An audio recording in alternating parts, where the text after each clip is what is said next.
Makanya hakikat syirik di dalam ilmu tarekat ini, apabila hati tidak hadir, apabila hati tidak ingat kepada Allah, maka itu jatuh dia kepada perbuatan syirik itu.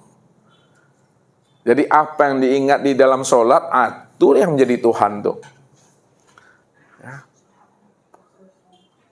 Contoh Bapak Ibu, Syekh Abdul Qadir Al-Jailani Bapak Ibu, ketika beliau akan memberikan tausiah ya di masjid, pada saat itu dilihatnya lah oleh Syekh Abdul Qadir Al-Jailani ini, ada yang sedang sholat, ada yang sedang baca Al-Quran, dan ada pula yang sedang berzikir. Ya. Setelah yang sholat selesai sholatnya, yang berzikir selesai zikirnya, yang baca Al-Quran selesai baca Al-Qurannya, barulah Syekh Abdul Qadir Jailani memberikan tausiah. Apa kata beliau? Sesungguhnya orang yang sholat, orang yang baca Al-Quran, dan orang yang berzikir, Tuhannya ada di bawah telapak kakiku. Maka heranlah orang Bapak Ibu, apa yang dimaksudkan oleh Abdul Qadir Jailani? Tuhannya orang yang sholat, orang yang baca Al-Quran, orang yang sedang berzikir itu ada di bawah telapak kakinya. Rupanya apa yang terjadi Bapak Ibu? Setelah Abdul Qadir Jailani menyampaikan itu, lalu diambilnya lah sesuatu di bawah telapak kakinya. Yang diambilnya di bawah telapak kakinya itu adalah uang dirham Bapak Ibu. Ya. Uang dirham.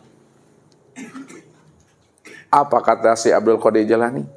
Sesungguhnya Tuhannya orang yang sholatnya duit ini. Orang yang baca Al-Quran Tuhannya ini yang duit ini.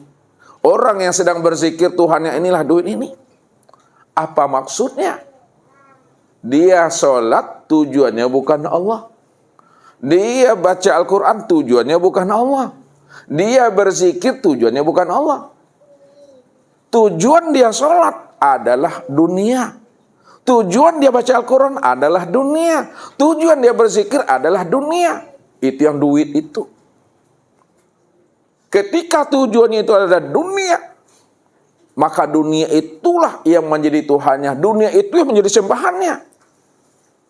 Sementara Allah hanya wasilah saja bagi dirinya untuk mendapatkan tujuannya yang bernama dunia itu Bapak Ibu. Itulah yang membuat jatuhnya syirik ke dalam hatinya. Yang membuat hatinya itu lupa kepada Allah. Padahal Allah itulah akhir kesudahan hidup. Allah itulah akhir perjalanan hidup kita. Ini Allah katakan, wa anna ila rabbikal muntaha. Sesungguhnya Rabbmu itu yang bernama Allah, Allah itulah akhir perjalanan kesudahan hidup dan dirimu, kata Allah. Kalaulah Allah adalah akhir kesudahan perjalanan hidup dan diri kita, mestinya ibadah kita untuk Allah. Bacaan Al-Quran kita untuk Allah, zikir kita untuk Allah, hidup dan mati kita untuk Allah. Namun apabila hidup kita, ibadah kita tujukan untuk sesuatu selain daripada Allah, maka selain sesuatu Allah itu, itulah yang akan menjadi sembahan dan Tuhan kita yang sebenarnya.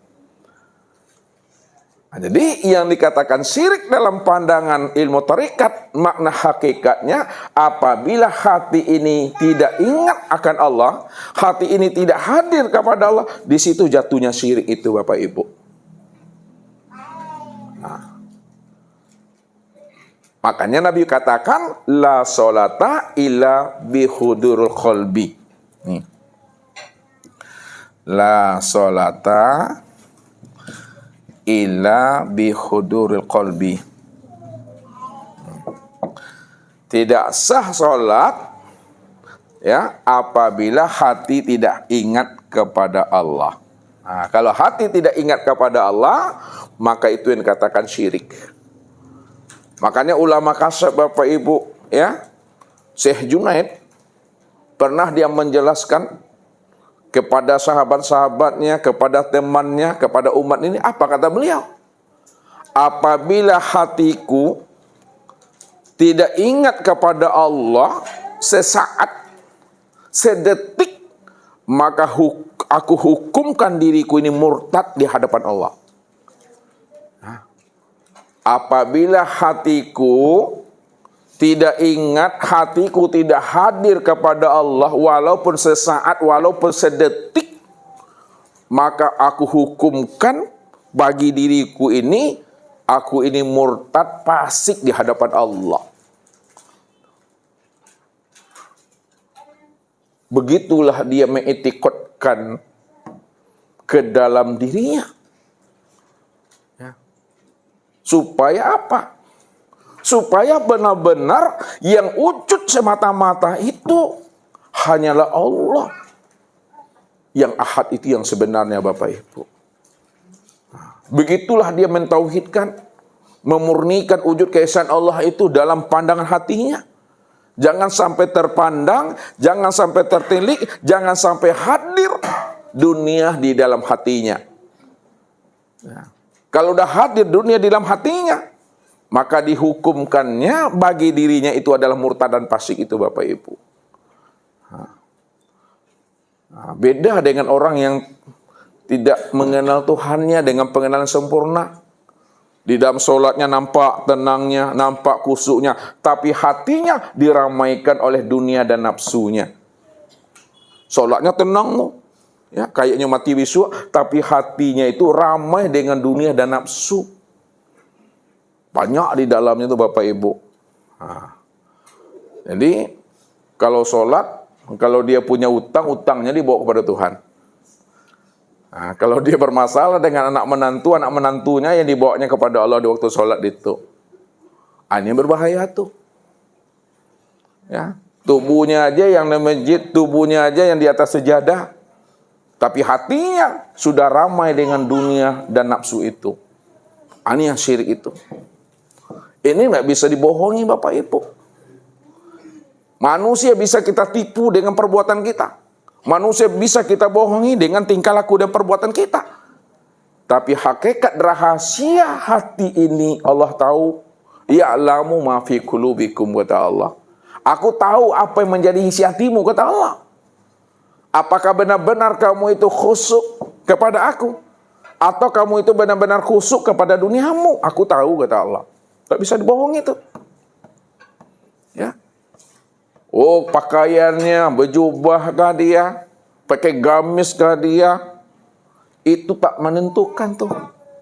Ya, tak bisa menilai itu, Bapak Ibu. Tentang ibadah dan ketaatan hatinya hadir kepada Allah. Gak bisa ditentukan dengan itu, Bapak Ibu. Ya. Ini yang ranahnya, hakikatnya mesti pahami kita. Ya. Karena Allah yang menjadi akan rahasia diri setiap insan. Kalau Allah yang menjadi rahasia di setiap insan, maka tidak bisa kita bohong di hadapan Allah. Bagaimanapun atribut kita, bagaimanapun pakaian kita, bagaimanapun caranya kita berdandan, berpakaian di hadapan manusia, itu tidak menentukan. Hatinya hadir kepada Allah atau tidak. Allah tahu itu. Ya, ini yang mesti dipahami ini. Jadi kalau kita sudah mampu memahami akan rahasia Allah yang menjadi rahasia diri setiap insan, maka ketika itulah hati ini mesti hidup. Mesti hadir kepada Allah itu 24 jam. Bukankah Allah katakan kepada kita, Bapak Ibu, ma yakunu min najwa salasatin illa huwa rabi'uhum wala khamsatin illa huwa sadisuhum wala adna min zalika wala aksara illa huwa ma'ahum. Tidak ada di antara kalian yang bertiga saling berbisik-bisik, saling membukakan dan menyembunyikan rahasia temanmu, melainkan yang keempatnya aku, kata Allah. Ya, apabila kita bertiga, Bapak Ibu, kita berbisik-bisik tentang rahasia kawan, rahasia teman, atau rahasia diri kita sendiri, aku tahu, kata Allah, karena yang keempatnya aku, kata Allah. Apabila kalian itu berada berlima orang, saling berbisik-bisik kalian, ya, saling merahasiakan kalian tentang orang yang disebut, yang keenamnya itu aku, kata Allah. Wala adna min zalika wala aksara ila huwa ma'ahum. Walaupun jumlahnya sedikit, walaupun jumlahnya banyak, walaupun kamu sendirian, karena aku senantiasa hadir beserta dirimu, karena dirimu itulah nyatanya akad wujud rahasia diri aku, kata Allah.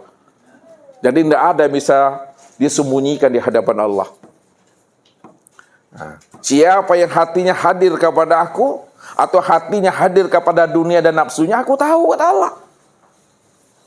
Karena aku yang menjadi rahasia daripada dirimu. Tuh. Gak bisa kita mengatakan, oh aku ini sudah ikhlas, aku ini sudah fana, gak bisa. Gak ada bisa diakui itu Bapak Ibu. Itu kita dengan Tuhan itu. 1000 kali kita mengatakan kita ini ikhlas, kita ini fana, kita ini ma'rifat. Itu ucapanmu, hatimu, aku yang tahu, kata Allah. Ya. Ini mesti dipahami ini. Kalau kita dah memahami akan rahasia diri kita ini adalah Allahnya, maka ya'lamu ma fi qulubikum. Allah mengetahui rahasia hatimu. Bahkan Allah katakan apa? Wa kafa billahi syahida. Aku yang menjadi saksi bagi hatimu itu, kata Tuhan. Nah, tuh Bapak Ibu, yang kedua. Ya. Jadi hakikat syirik pada ilmu tarekat itu, apabila hati tidak hadir, hati tidak ingat kepada Allah walaupun sesaat, situ jatuhnya syirik. Kalau di situ jatuhnya syirik, maka ibadah kita itu menjadi ibadah yang kosong, hampa dan sia-sia. Awak sih yang mengatakan awak kok rajin beribadah. Kita yang mengatakan kita yang rajin beribadah. Padahal dalam pandangan dan penilaian Allah, kamu belum beribadah karena kamu masih menjadikan selain diri aku menjadi sembahan bagi dirimu, kata Allah. Ini hati-hati. Yang ketiga Bapak Ibu, syirik dalam pandangan ilmu hakikat yang terlihat pada ruh. Apabila masih ada terpandang diri yang lain selain Allah, ya, masih ada wujud yang lain selain Allah, maka disitulah letaknya syirik itu. Masih nampak perbuatan kita, masih nampak sifatnya kita, masih nampak makhluk, masih nampak namanya hamba. Tidak nampak Allahnya pada makhluk, pada hamba, pada insan, pada diri. Di situ letaknya syirik itu. Ya, makanya Nabi mengatakan, wujuduka zanbun. Adanya pengakuan dirimu yang merasa dirimu itu wujud, yang melihat itu dosa tuh. Ya. Jadi jangan masih ada juga diri ini memandang kepada diri. Ketika diri ini masih memandang kepada diri, nampak akunya di situ, tak nampak Allahnya. Itu yang syirik itu. Ya. Karena kan Allah cuma yang wujud, Allah cuma yang ada. Kalau Allah cuma yang wujud, Allah cuma yang ada, maka kemanapun kamu hadapkan wajahmu, hatimu, jiwamu, yang terpandang itu aku, kata Allah. Ya. Disitulah Allah mengatakan, ala innahu bikulli syai'in muhit nih. Ala innahu bikulli syai'in muhit. Ketahuilah bahwa segala sesuatu itu, ya, aku sudah meliputinya. Maksudnya bahwa Allah itu sudah meliputi segala yang ada ini. Apapun namanya, apapun sebutannya, kesempurnaan Allah meliputi pada sekalian yang ada. Itu sempurnalah Allah itu meliputi pada diri setiap insan. Inna rabbaka ahatta bin nas. Nih, inna rabbaka ahatta bin nas. Sesungguhnya Rabbmu itu sudah meliputi diri setiap manusia. Kalau Allah sudah meliputi diri setiap manusia, itu artinya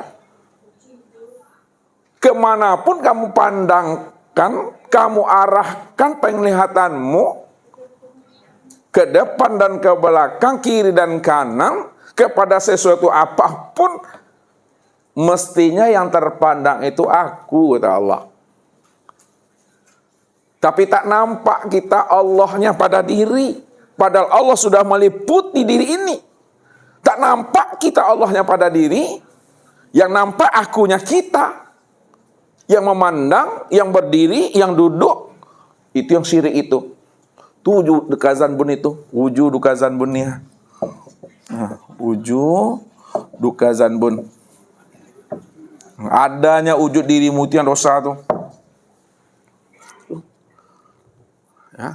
Oleh karena itu Bapak Ibu, pandang Allahnya apa yang dilihat mata. Dan jangan melihat apa yang dipandang oleh mata. Ya. Kalau kita melihat apa yang dipandang oleh mata, yang nampak makhluk. Yang nampak adalah sesuatu. Yang nampak adalah ayah, ibu, suami, istri, anak, cucu, menantu, teman, dan sahabat. Yang nampak dinding, yang nampak tembok. Oleh karena itu, pandang Allahnya apa yang dilihat oleh mata. Karena Allah cuma yang wujud, Allah cuma yang ada. Maka segala yang ada, segala yang wujud, apa yang dipandang dan dilihat oleh mata, itulah nyatanya Allah yang sebenar-benarnya. Kenapa? Sesungguhnya Allah itu sudah meliputi akan segala sesuatu, dan Allah meliputi akan diri setiap diri manusia itu. Ibarat api sudah meliputi wujud besi, Bapak Ibu. Ya, ketika besi itu dibakar, Bapak Ibu, sampai merah sirah nih ya. Tahu merah sirah? Merah pakai. Nah, maka ketika api sudah meliputi wujud besi ini, maka hilanglah wujud besinya, yang tampak adalah wujud api. Karena wujud api sudah meliputi wujud besi. Ya. Kalau api sudah meliputi wujud besi, maka yang tampak apinya. Sekarang Allah meliputi sekalian alam, dan Allah meliputi diri setiap manusia. Kalau Allah sudah meliputi sekalian alam dan meliputi akan diri setiap manusia, maka alam dan manusia itu hilang akan wujud dirinya. Yang tampak itu adalah wujud dirinya Allah. Yang tampak itu wujud dirinya Allah, nyata pada alam, sempurna pada insan itu. Begitu mesti pandangannya Bapak Ibu. Tapi kalau tidak memandang Allahnya, apa yang dilihat oleh mata, padahal yang memandang dengan dipandang itu dia juga di situ. Itu yang syirik itu Bapak Ibu. Ya. Jadi kesimpulannya syirik di dalam bahasa hakikat ini, jangan sampai terpandang wujud yang lain, diri yang lain selain daripada Allah. Bagaimana mungkin Bapak Ibu tidak bisa memandang Allahnya, padahal tidak ada sesuatu selain daripada dirinya?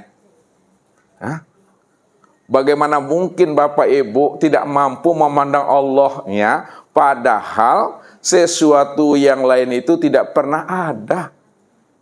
Kalaulah sesuatu yang lain itu tidak pernah ada, yang ada hanya Allah, maka Allah lah yang nyata, terpandang dan terlihat pada segala yang ada. Segala yang ada itulah nyatanya akan dirinya Allah tuh. Sempurna pada di Bapak Ibu tuh. Tapi kalau tidak terpandang, itu jatuh syirik itu. Kalau udah kena syirik hati kita, kena syirik ruh kita, kena syirik tubuh kita, maka amal ibadah kita itu menjadi apa? Itu amal ibadah yang hampa dan sia-sia, bernilaikan nol itu. Tak ada gunanya beribadah. Ya, itu kata Ustaz tadi itu, kara kaladang kue kapara rajin. Ya, saban hari, saban minggu, tapi tak ada hasilnya dah. Ya, walaupun badan kita ini dah usang, dah lapuk, dah lusuh. Tahu lusuh Pak Andre? Lusuh lah tahu. Kalau selusuh, lusuh tu lah kere, ala habis dimakan masa dan waktu, ya. Ala lalanyai. Tak ada gunanya beribadah. Tidak ada hasilnya kalau dia berbuat syirik. Walaupun badan ini dah tua beribadah. Walaupun badan ini sudah dah busuk, dah usang, dah lapuk karena rajin beribadah, tapi tidak bertauhid kepada Allah, maka ibadahnya akan menjadi ibadah yang hampa dan sia-sia. Apa sebabnya? Itu karena dia syirik itu. Nah, ini ingat syirik itu. Ya. Nah, sekarang bagaimana cara kita keluar daripada syirik? Nah, bagaimana supaya kita keluar dari syirik? Nah, untuk kita bisa keluar daripada syirik, nah, yang nyata pada tubuh, yang nyata pada hati, yang nyata pada haru. Nah, kita lihat dulu satu-satu. Kalau kita ingin keluar daripada syirik di tubuh ini, di secara ilmu syariat, jalannya kata Nabi, mutu anfusakum qabla antamutu. Untuk keluar daripada syirik tubuh ini, kata Nabi, mutu anfusakum qabla antamutu. Matikalah dirimu sebelum dirimu mati. Rupanya jalan keluar daripada syirik hakikat pada tubuh ini mesti mati. Ya, apa kata Allah? Faktulu anfusakum zalikum khairul lakum inda bari'ikum fataba alaikum. Ya, faktulu anfusakum, bunuh dirimu kata Allah. Siapa yang mau membunuh dirinya, zalikum khairul lakum, yang demikian itulah lebih baik bagimu. Siapa yang mau membunuh dirinya, maka itu lebih baik bagi dirimu, kata Allah. Fataba alaikum, dan itulah taubat yang kuterima. Itulah jalan kamu bisa keluar daripada syirik tubuh ini secara hakikat. Kalau Allah suruh bunuh dirimu, apa maksudnya bunuh diri itu? Diri yang mana yang dibunuh Bapak Ibu? Apakah yang dibunuh itu diri yang berkulit, berdaging, berurat dan bertulang ini? Diri yang berkepala, bermata, bertelinga, berhidung? Tidak. Ya, kalau ini yang dibunuh, apakah peduang tuh ingek-ingek bekoda, ingek-ingek bini, anak menjadi yatim piatu itu. Jadi maksudnya kata Allah itu bunuh kesadaran dirimu yang merasa dirimu itu wujud. Bila engkau adalah engkau, maka engkau tak kenal aku. Bila engkau merasa diri engkau wujud juga lagi, engkau masih mengaku-ngaku bersifat juga, maka selama itu kamu tak akan menang aku, Tuhan. Kamu pasti tak kenal aku. Siapa yang wujud yang sebenarnya? Siapa yang bersifat sebenarnya? Kamu tak akan pernah mengenal. Karena kamu sudah mengatakan dirimu itu wujud dan bersifat itu. Namun apabila engkau bukanlah engkau, pasti engkau mengenal aku. Apabila telah hilang, telah kamu bunuh kesadaran dirimu yang wujud dan bersifat itu, ketika itulah kamu bisa paham dan mengerti yang wujud dan bersifat itu aku, Allah. Jadi untuk keluar daripada syirik di tubuh ini, makna hakikatnya bunuh kesadaran diri yang merasa diri wujud dan bersifat itu. Keluar dari diri kita. Ya. Jangan aden-aden juga Bapak Ibu. Aden yang sholat, aden yang beribadah, aden sado Bapak Ibu. Ya. Ini syirik tulen tuh Bapak Ibu. Syirik tulen. Tulen itu syirik tuh. Iya. Aduh. Jadi bunuh kesadaran diri yang merasa diri itu ada. Ya, yang ini dibunuhnya. Bunuh wujudmu. Kalau wujudmu telah dibunuh, maka disitulah yang bersifat wujud itu siapa? Allah lah tuh. Nah. Bunuh pendengaranmu. Kalau udah dibunuh pendengaranmu, maka yang sebenarnya pendengar siapa? Allah tuh. Nah. Bunuh penglihatanmu. Kalau ada bunuh penglihatanmu, maka yang melihat itu siapa? Nah. Selanjutnya, bunuh perkataanmu. Taunya kamu, kuasanya kamu, kehendaknya kamu, dan hidupnya kamu. Maka ketika itu yang berkata Allah, yang mengetahui Allah, yang kuasa Allah, yang kehendak Allah, dan yang hidup itu hanya Allah itu.